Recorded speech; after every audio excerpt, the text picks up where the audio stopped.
G'day. In this video I'm going to be using this offcut of laminate bench top to make an edge strip so that we can complete our bench top installation. This end is missing the edge strip. In this video I'm going to show you how to remove this laminate from the offcut, how to install it, and how to finish it off so it looks really good. Alright, first up we need to check that our offcut is big enough to make an edge strip for the piece that we want. So it's got to be the same size or preferably bigger. This will be perfect. I'm going to use this hot air gun that I borrowed from Dad. Thanks Dad for letting me use your hot air gun. Put a towel down here because this is going to generate quite a bit of heat. The next thing to do is to heat it up using a hot air gun. Heat up the laminate, that softens the glue that's underneath so that we can peel the laminate from this bench top. This is the part that makes me nervous. The laminate is not very flexible. So we need to use a putty knife or a scraper or something flat like this and work it in there between the laminate and the timber. Make sure though, because this isn't flexible, don't lift it up, don't put too much angle on here because it will break and it'll crack really easily. So if this is warm, it helps with it being flexible, and the glue will be soft, letting you work your scraper in between the two like this. Now sorry about the noise, but I'm going to keep the hot air gun going as I work this paint scraper along.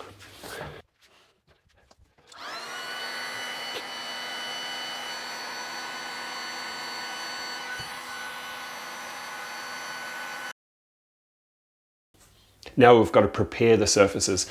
This is the end of our laundry bench top that's unfinished until I can get a laminate edge strip on there. Give it a light sand. Our piece of laminate has cooled down.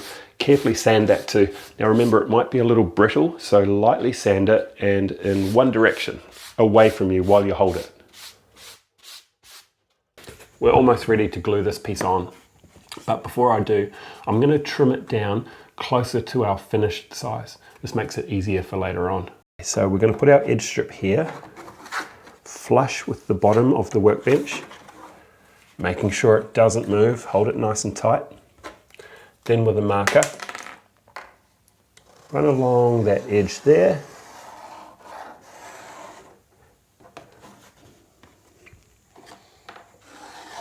Oops. That top line's going to be a better line. And just go the same around the end here. Okay, trim around those marks with your scissors. Just remember, this stuff is quite brittle, so be careful not to bend it too much. It's not flexible. Oh, careful.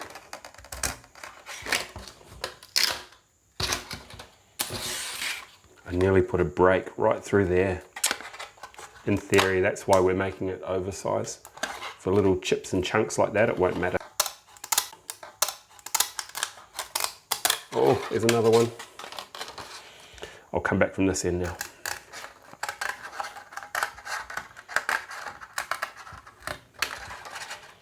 So we need to use a contact glue, which is a contact adhesive. To apply it using a spatula, I'm actually just going to use an offcut of this edge strip or this laminate strip. Once you start spreading your glue around, try not to move your edge strip too much because you'll end up getting glue on the face of it. With contact adhesive, you don't want any thick, oh, I said that like a Kiwi, thick.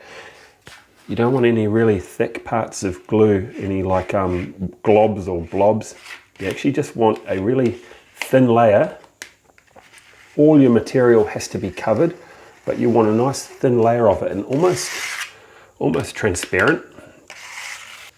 We need to do the same on this edge. The cool thing about contact adhesive, other than the smell, I really like the smell of it, but we're not supposed to like the smell of chemicals.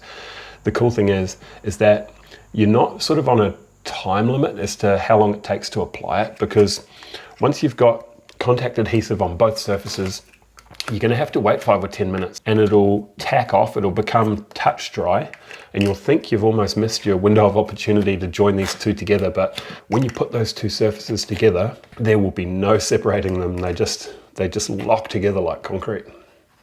Now I want to make sure I've got glue right up to the very edge, because these front edges are where laminate edge strips seem to get damaged the most. And I reckon that's about right. I said I like the smell of that glue, but it's getting a little bit intense now. I've opened the window. If the rest of this video doesn't make any sense, I'm sorry. I'm probably high as a kite. Bear in mind, as soon as these touch dry surfaces meet, there's no getting them apart. So hang your fingers over the edge a little bit and you can feel the top and the bottom of both of them. When you're happy, push them together. Now we need to make sure that we've got a nice even pressure. If you've got a roller, that's ideal. Otherwise, just use a cloth wrapped around a block of wood. Be mindful not to roll over the top at this point because it may crack it. Because we used a contact adhesive to glue this edge strip on, it's pretty much set. The glue's done its work. It's on there and it's not coming off. So we can start trimming this down straight away. I've got a flat file here, which we're going to use on quite a low angle, not like this. As long as you're not scratching the bench top, we want this to be as flat as possible. I don't know how well you can see, but it's got little teeth on the sides of the file. Now that's the kind of file that you need to use, flat with little cutting teeth on the side. That's going to do a lot of the work when it comes to stripping off this excess bit of laminate. There's two tips I wanted to give you before you start filing your edge strip though. A file only cuts as you push it forward. It doesn't cut as you pull it back, so don't have any pressure on it as you draw the file back over the work. All that does is put you at risk of pulling that laminate edge strip off. The other one is try not to file off too much of your laminate because it looks rough and then it exposes your bench top or your fiberboard, the timber underneath your laminate. It exposes that to water damage. Try and ignore the existing damage on this bench top. It's actually a recycled bench top that I'm using. But you can see that the file is actually leaving a really nice clean cut on that edge strip.